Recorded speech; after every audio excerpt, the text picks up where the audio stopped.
Bismillahirrahmanirrahim. Assalamualaikum warahmatullahi wabarakatuh.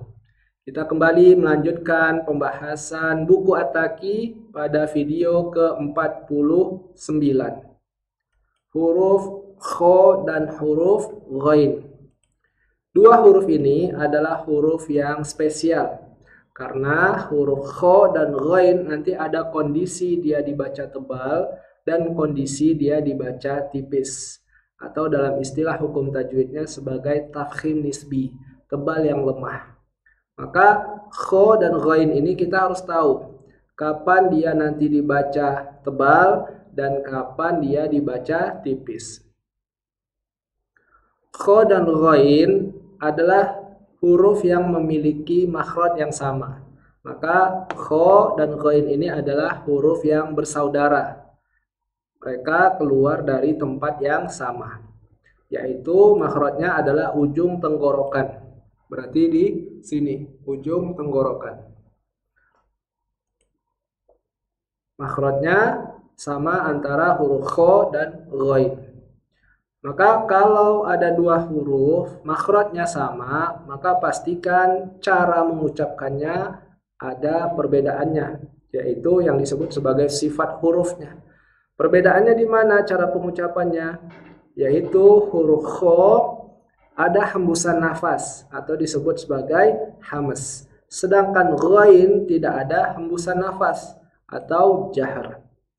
Nah, maka perbedaan antara huruf kho sama ghain hanya pada sisi nafasnya saja. Apakah nafasnya dihembuskan atau nafasnya tidak dihembuskan? Kalau sifat yang lain sama semua. Rokhwah mengalir suaranya, isti'la diangkat pangkal lidahnya. Lalu infitah biarkan rongga mulutnya terbuka, dan ismat ini aspek teoritis pengucapan hurufnya sulit yang tidak masuk ke dalam sisi prakteknya.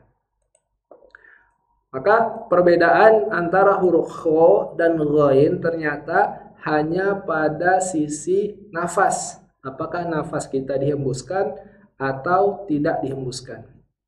Maka bunyi kho, kalau kita coba bunyi kho-nya akh. Lalu kalau ketika lagi ngucapin kho, kita rasakan akh.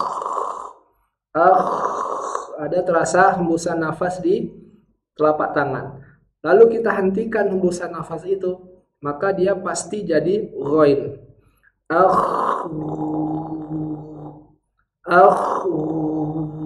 Nah, itulah huruf ghain. Sebaliknya kalau lagi mengucapkan ghain, kita hembuskan nafasnya. Coba huruf ghain, bunyi ghain, tidak ada hembusan nafas. Lalu kita berikan hembusan nafas, maka akan langsung berubah jadi huruf kho. Nah, inilah perbedaan antara huruf kho dan ghain. Dua huruf yang spesial, nanti kita akan belajar ada dua bunyi. Maka huruf ini jadi spesial karena dia punya dua bunyi. Ada bunyi tebalnya dan ada bunyi tipisnya. Kalau huruf yang lain hanya punya satu bunyi. Contoh huruf sin hanya bunyi tipis. Huruf shod hanya bunyi tebal.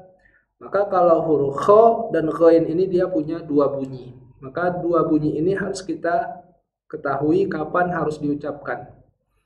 Insya Allah nanti akan kita bahas pada materi berikutnya. Wassalamualaikum warahmatullahi wabarakatuh.